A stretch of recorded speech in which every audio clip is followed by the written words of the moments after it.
Monsieur le Président, l'AIS c'est aussi la lutte contre le terrorisme. Aujourd'hui, où en sommes-nous avec la force conjointe et quelles sont les actions fondamentales qui ont été posées sur le terrain? Alors, la force conjointe, nous avons fait l'architecture, comme vous avez pu le voir. Le poste de commandement est installé à Niamey. Et actuellement, il s'agit d'équipement des premières unités. Par exemple, le Burkina Faso, le premier bataillon est prêt. Et les équipements aussi de ce bataillon sont là. Et nous sommes en train de former le deuxième bataillon qui, peut-être dans 2 mois, comme ça, seront prêts. Et chaque pays, le concept est que chaque pays commande les équipements. On a arrêté un format d'équipement que chaque bataillon doit avoir. Donc, il faut les commander pour qu'on puisse les armer. Et comme je l'ai dit, jusque-là, on ne fabrique pas certains équipements. On est obligé de commander. Et vous voyez comment le monde est fou. Tout le monde prépare la guerre. Vous pouvez commander aujourd'hui un équipement, on vous donne 4 mois, 6 mois, 8 mois, souvent même des années. Donc on est obligé de faire avec. Et qui dit force conjointe, ça demande une communication importante. Et donc vous comprenez toute la logistique en termes de transmission qu'il y a derrière. Il faut que ce soit parfait. Donc voilà pourquoi on ne précipite pas les choses. Déjà, il y a beaucoup d'opérations qui se mènent de façon conjointe. Donc c'est déjà le début de la force. Peu importe la situation qui se passe entre nous, du Niger ou du côté du Mali, nos forces arrivent à déjà coordonner pour travailler. C'est ça le plus important. Quand on regarde, pour rester sur la force conjointe, quand on regarde la photographie de l'AIS, la Confédération est entourée par des pays avec lesquels souvent il y a des frictions diplomatiques. C'est-à-dire quand on prend le Niger, il y a des frictions avec le Bénin, le Mali, il y a des frictions avec l'Algérie, le Burkina, même si on ne le dit pas, des petites frictions souvent avec la Côte d'Ivoire. Comment transformer justement ces frictions diplomatiques en opportunités opérationnelles pour lutter contre le terrorisme, Monsieur le Président? C'est ce que j'ai dit. Vous voyez, c'est autour de l'AIS. Si nous connaissons la menace qu'il y a autour de nous, l'opportunité, la seule opportunité à saisir, c'est de développer des armées très fortes et d'essayer de nous développer. C'est la seule opportunité. Sinon, l'adversité, on va toujours l'avoir. Ce n'est pas comme ce que vous avez cité, c'est réel. C'est réel. Mais qu'est-ce qu'on peut bien faire? Le problème en Afrique, très souvent, ce sont les dirigeants. Ces frictions diplomatiques, c'est pas entre, moi je n'aime même pas dire les frictions entre les États. Il n'y a pas de friction entre les 2 pays ou quoi. Il y a friction entre les dirigeants des pays. Est-ce qu'entre armées de l'AES et ces pays-là, ça coopère, ça se renseigne, il y a la collaboration? Bon, pour certains cas, je ne sais pas, mais je prends par exemple le cas de... Même avec le Bénin, nous, on n'a pas les mêmes approches en termes de terrorisme. Je prends par exemple le cas du Bénin. Moi, avant d'aller à Moscou la dernière fois, en mai, un jour j'étais là, il y avait une menace qui planait sur un détachement au Bénin. Mais les militaires n'attendent pas de monter au niveau politique ou quoi que ce soit pour certaines choses. Ils ont contacté nos forces à l'Est, qui ont confirmé en tout cas la menace. Ils ont demandé si on pouvait faire quelque chose. Moi, j'étais encore là, c'était un samedi, je me souviens. J'ai ordonné à nos appareils d'aller survoler et voir ce qui se passe, parce qu'ils ont intercepté les communications de regroupement. Effectivement, les drones sont arrivés à la frontière, ils ont vu que les terroristes se regroupaient pas loin de leur base. On a frappé et on a avorté l'attaque. Ce n'est pas une fois, ce n'est pas 2 fois. Vous voyez, les forces coopèrent. C'est ça l'esprit militaire. Un bon militaire, la menace d'abord, est une menace commune. Mais maintenant, c'est souvent au niveau, comme je l'ai dit, au niveau des dirigeants, beaucoup n'ont pas compris. Ils sont là dans des guerres inutiles. Mais le plus important, la menace est commune. Si quelqu'un croit qu'il peut se soustraire de la menace, il se trompe. Donc on coopère. Les militaires coopèrent. Vous avez dû voir, par exemple, nous et les dirigeants ivoiriens, il ne faut pas se mentir, ça ne va pas. Mais vous avez dû voir nos militaires, très souvent même, qui se retrouvent, qui s'assoient ensemble à la frontière, qui causent. Voilà, ça fait partie. C'est l'occasion de parler des 6 éléments du DARA. Où est-ce qu'on en est? On a entendu les autorités lors d'une conférence de presse, ils en ont parlé. Au niveau du Burkina Faso, comment est-ce que ça se passe? Qu'est-ce qu'ils ont dit? Ils ont franchi la frontière, ils ont été interpellés. Ils sont là. D'accord. Chaque fois que quelqu'un franchit la frontière, il rentre, mène des actions. Que ceux-ci, ce sont des civils, généralement, ceux qui rentrent, qui posent des questions, qui font des enquêtes. Ça, c'est de l'espionnage, en fait. Donc, c'est logique qu'on les arrête et qu'on les entende. C'est comme avant ça, il y avait des gendarmes qui avaient franchi en armes. C'est arrivé 2 fois, il y avait 6 et 2 entre-temps. On les avait arrêtés, on les avait amenés jusqu'à Ouagadougou avec les armes, on les a auditionnés. Mais un jour, le ministre de la Défense m'a dit que son homologue l'a appelé et plaidé si on peut les libérer. J'ai vu les services de renseignement et j'ai dit, bon, écoutez, s'ils ne sont pas rentrés avec une mauvaise intention et tout, fraternité d'armes et tout ça, il faut les libérer. Le même jour, ils ont été libérés. Et nous aussi, nous espérions que les Ivoiriens, il y a des civils burkinabés en prison, qu'ils les libèrent. Malheureusement, c'est 2 ou 3 jours après, on apprend le décès de notre frère en prison. Et les autres qui sont en prison sont toujours en prison. Et même ce sont des civils, des commerçants. Écoutez, ça, c'est pas de la bonne collaboration. Donc, pour les 6 éléments, on attend. On n'a rien reçu d'abord comme approche ou quoi que ce soit. Pourtant, le porte-parole du gouvernement ivoirien a indiqué qu'ils espèrent, enfin, qu'ils privilégiaient la voie du dialogue avec le Burkina Faso. Il a dit en conférence de presse donc, le mercredi passé. On les attend. Nous, si on avait privilégié la voie du dialogue, on espérait aussi qu'ils libèrent nos civils innocents et qu'ils viennent. Mais un mort dans leur prison qui n'est même pas une prison conventionnelle. Donc, écoutez, chacun assume ses actes. Et nous, on n'a pas l'art de mentir. Ce qui est réel, on le dit. On n'a pas de personne à nous approcher d'abord. Donc la situation est telle qu'elle. Voilà. Les relations entre l'AES et la CEDEAO sont claires, elles sont limpides, c'est la rupture. On se pose des questions par rapport à l'UEMOA. Récemment, lors de la conférence des ministres des Finances de l'UEMOA, il était question que ce soit le Burkina Faso qui préside la conférence des ministres. Ça n'a pas été le cas. Comment est-ce que cette question a été abordée au niveau du collège des chefs de l'État de l'AES? Quelle lecture vous en faites? Non, ce n'est pas surprenant. Nous, on était préparés à ça, c'est pas surprenant. Vous voyez, il y a des gens qui se prévalent de gouverner toute l'Afrique de l'Ouest et qui sont les... Ça ne marche pas avec nous. Ça ne marche pas, on les a dit clairement. Moi, j'ai des gens avec certains chefs d'État, j'ai dit ça ne marche pas. Y a-t-il de quoi quitter l'UEMOA, Monsieur le Président? Mais s'il y a nécessité. Et peut-être on tend vers ça. Si on ne peut pas gouverner, qu'est-ce que vous voulez? On nous cherche. Ça a été le même cas que la CEDEAO. On nous pose vers la porte, ben on va partir. Donc on les regarde. La balle est dans leur camp. En préparant l'émission, Monsieur le Président, en préparant l'émission, on a appris que vous aimez cette formule « tout est urgent ». Au sein de l'AES, est-ce qu'il y a plus urgent, même dans la hiérarchisation des urgences, qu'est-ce qu'on peut privilégier aujourd'hui? Les urgences au niveau de l'AES? Oui. C'est la question sécuritaire. C'est le plus urgent. Et vient maintenant la question du développement qui est liée à la question sécuritaire. Il faut qu'on libère nos terres et qu'on sécurise nos populations. Ça, c'est l'urgence absolue. Donc, tout l'effort, toute la concentration, même nos tâches quotidiennes doivent être orientées vers ça. Chaque fois qu'il y a un incident, en tant que chef d'État, on doit être au courant et on doit s'intéresser, on doit trouver des solutions, et ainsi de suite. C'est ça qui est le plus important. Et réfléchir constamment, récupérer nos terres, sécuriser, faire en sorte que même dans 100 ans, cette situation n'arrive plus. Monsieur le Président, l'AES, c'est un même peuple, c'est un même destin. On est curieux de savoir comment les autres pays de l'AES perçoivent la révolution burkinabé. Peut-être qu'il viendra en révolution, c'est une étape. Mais il faut savoir que le Burkinabé est intrinsèquement révolutionnaire. C'est le même peuple par la mentalité actuellement qu'on a réussi à inculquer. Mais fondamentalement, vous-même vous êtes Burkinabé, vous savez que non, n'est pas facile. Le Burkinabé est intrinsèquement révolutionnaire, ça fait que la révolution passe plus facilement. Voilà. Même quand on ne faisait pas la révolution, les gens même réclamaient la révolution. Donc les autres, ils vont aussi proclamer sûrement, j'espère. On n'a pas le choix que de faire une révolution. Sinon tout autre concept ne marchera pas. Voilà, il faut révolutionner. Ben, merci donc à vous pour ces différentes questions relatives donc à la diplomatie et à l'AES.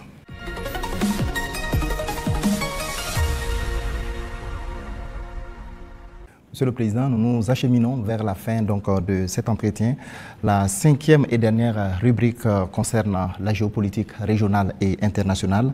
Les questions relatives donc, sont portées par Dieudonné Zoungrana de Aujourd'hui au Faso et Jules Domsé donc, de Vox Africa. Vous avez pour cette rubrique 15 minutes également. Alors, Excellence, si vous permettez, on va rester toujours en Côte d'Ivoire. Les relations avec ce pays sont exécrables. Et avec le langage direct et franc du soldat et du révolutionnaire que vous êtes, vous avez eu à dire que les raisons de cette colère, vous n'êtes pas contre le peuple ivoirien, mais contre les dirigeants qui donnent le gîte et le couvert aux déstabilisateurs du Burkina Faso.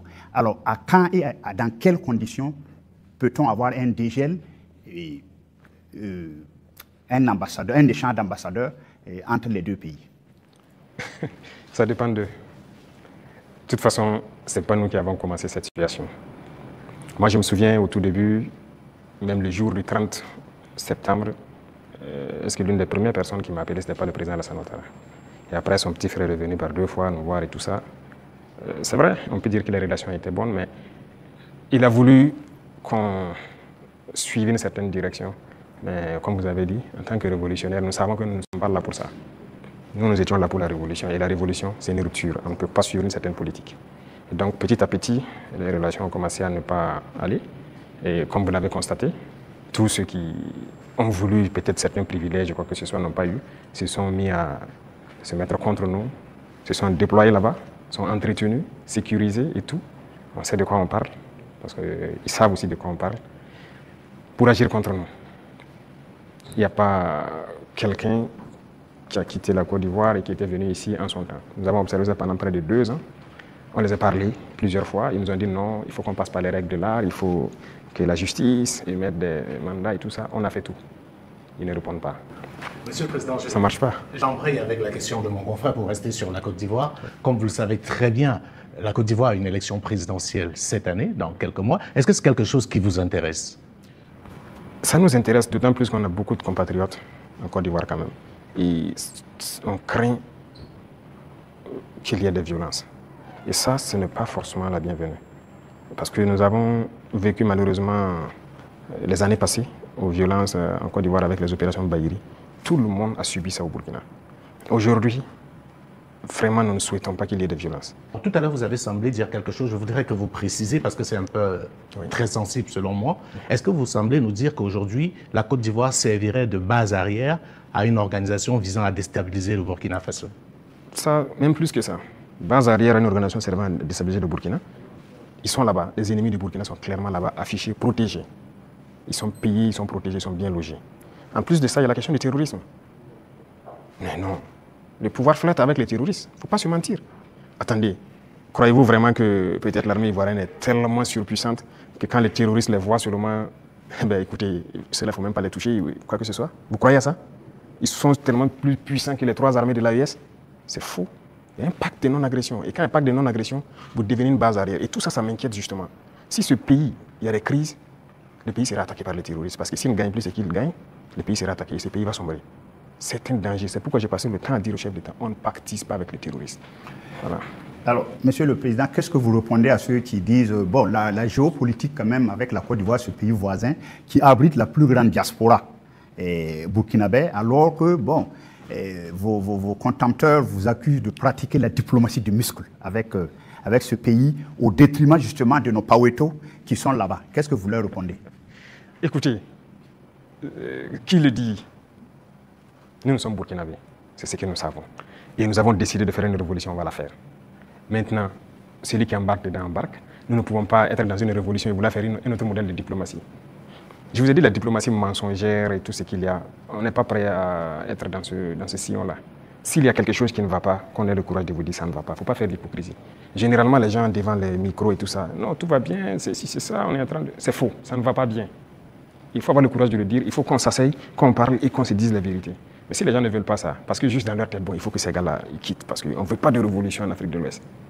Ça ne va pas marcher. Donc, chacun se prépare à assumer les conséquences de la situation. Alors, pour sortir de la Côte d'Ivoire, Monsieur le Président, on reste quand même au niveau de l'AES. Vous avez certainement suivi le dernier sondage fait par nos confrères de Jeune Afrique, et avec des résultats qui peuvent sembler étonnants, les populations des pays francophones sont tous favorables à l'AES. Je dirais, même la Côte d'Ivoire, à 66%, apprécie ce qui se fait au niveau de l'AES. Alors, comment est-ce que vous recevez ce message?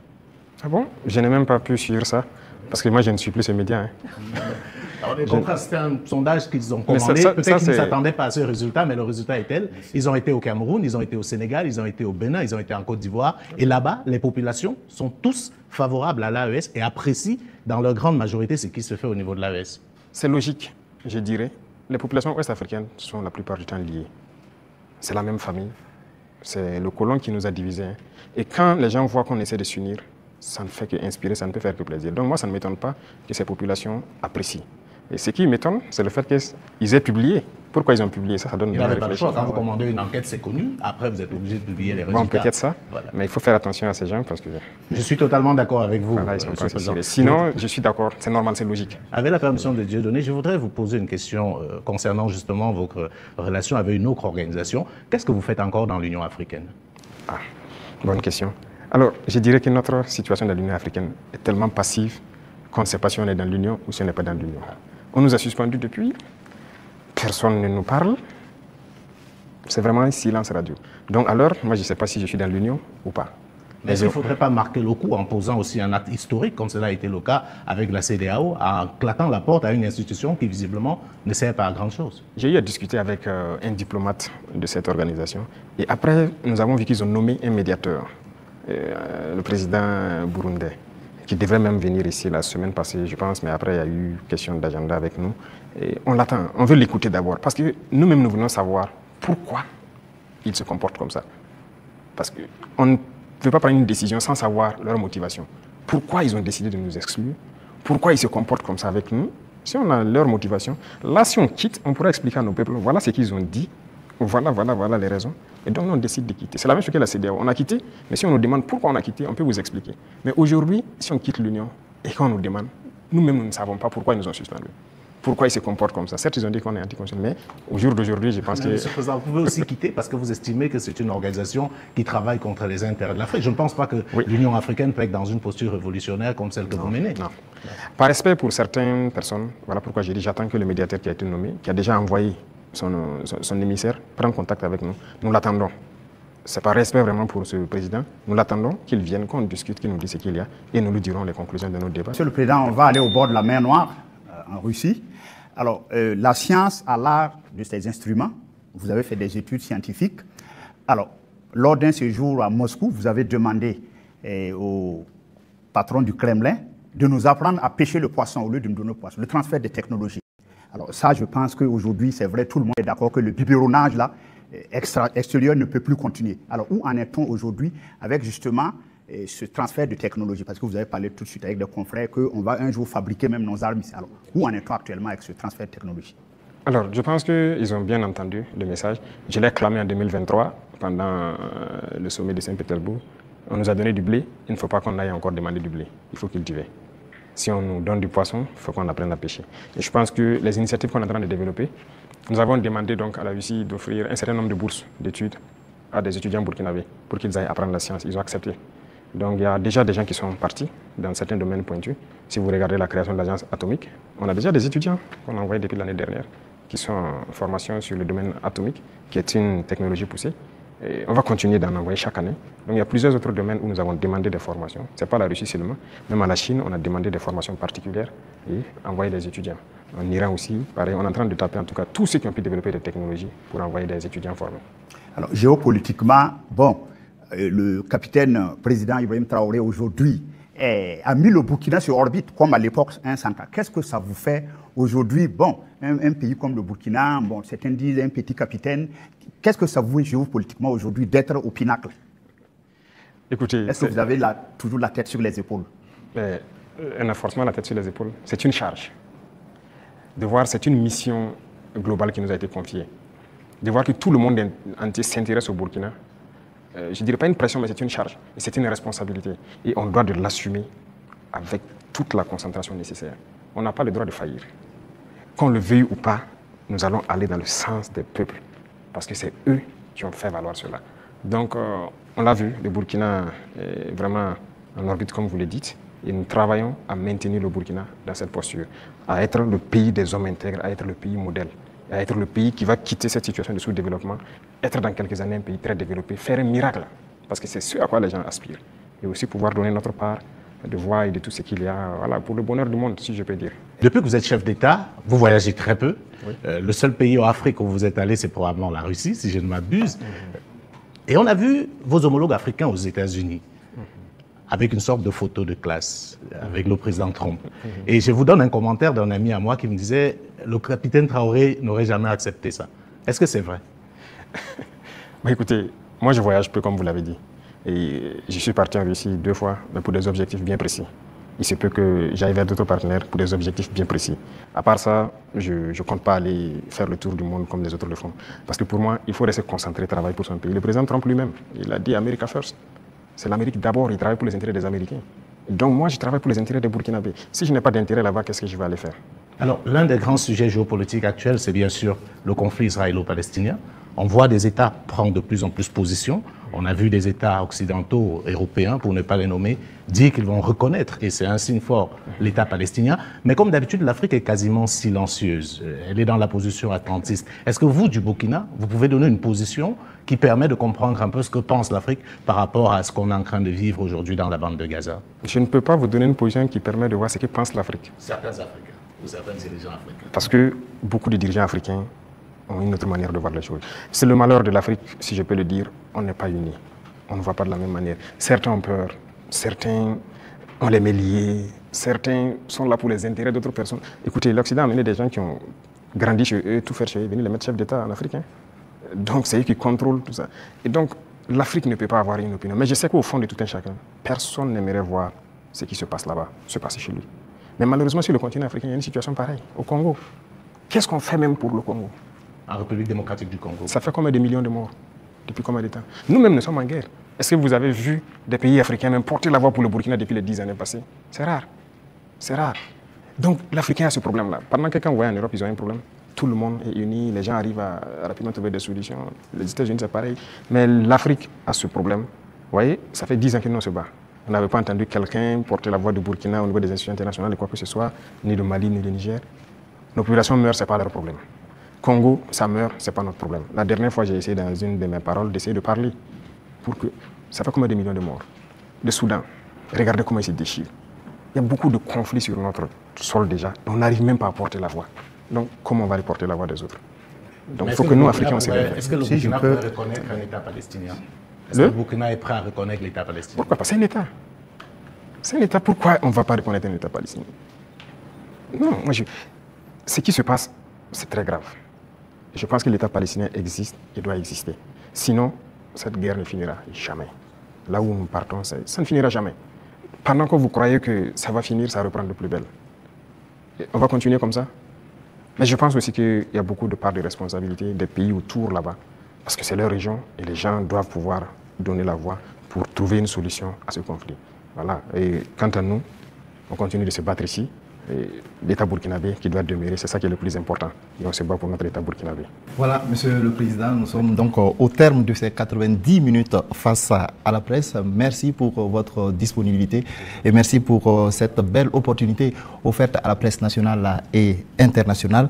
Mais avant de nous séparer, Monsieur le Président, est-ce que vous avez un message particulier à l'endroit du peuple burkinabé à l'orée du 3e anniversaire de votre accession à la magistrature suprême? Pour le peuple burkinabé, ça fait 3 ans que nous sommes là et qu'on chemine. Et j'ai d'abord des mots de remerciement. Des remerciements du fond du cœur. Parce que le peuple est resté concentré. Concentré pour écouter le message qu'on a véhiculé. Parce que l'une des armes importantes que nous avons utilisées, c'est aussi la communication. Et parce que nous avons compris que les impérialistes ont toujours utilisé la communication pour détruire l'Afrique. Parce que tout ce qui se passe comme conflit, ce sont des manipulations. Ce sont des manipulations. Regardez, je prends encore le cas du Soudan. 2 groupes sont manipulés par des puissances.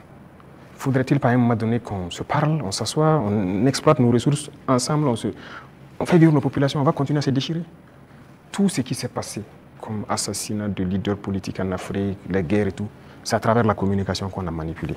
Et la communication est très importante. Et ça, le peuple burkinabé a été concentré pour percevoir le message. Et nous continuerons de communiquer pour les faire comprendre ce que nous faisons et vers où nous partons. Ça, c'est le plus important. Deuxième chose, je remercie Dieu aussi, qui a permis à ce que nous puissions, en tout cas malgré la guerre, poser des actes et communiquer sur ces actes pour que le peuple comprenne qu'un lendemain meilleur est possible. L'espoir est permis. Et tant que les gens garderont cet espoir, on va y arriver au point où nous souhaitons. Et la dernière chose, c'est cette situation sécuritaire qui est là, de rassurer que la guerre va finir au Burkina Faso. Nous vivrons en paix, nous ferons ce que nous avons à faire de nos richesses et nous allons nous développer. Ça, c'est une certitude. Le rêve que nous avons pour le Burkina Faso, nous allons l'accomplir. Nous continuerons les derniers bastions importants du terrorisme, nous allons continuer à les conquérir, comme ce qu'on a pu faire en 2025 avec cette grande vallée qui était un gros réservoir économique pour les terroristes que nous avons récupéré. Il y a plusieurs autres endroits où l'orpaillage terroriste continue et tout, pour les ravitailler. Nous allons récupérer toutes ces zones et l'espoir est permis. Donc, bon courage à tout le monde.